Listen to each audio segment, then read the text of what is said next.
Praise lord. దేవునికి వందనాలు. దేవుని యొక్క వాక్యాన్ని ధ్యానిద్దాము.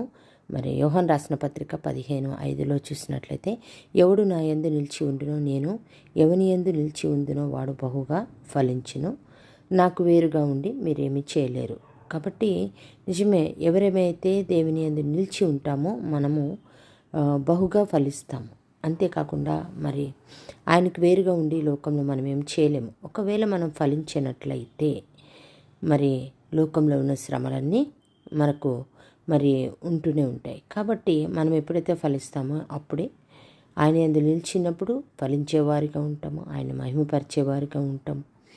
మరి ఆయన శిష్యులుగా ఉండుటకు కూడా దేవుడు మనకు కృపనిస్తాడు. కాబట్టి ఈ వాక్యాన్ని స్వాధీనపరచుకొని మనమందరము ఆయన యందు నిలిచి ఉండి ఆయన నామాన్ని, ఆయన యొక్క మహిమను కనపరిచేవారిగా ఉండుటకు దేవుడు అందరికీ సహాయం దయచేయునుగాక.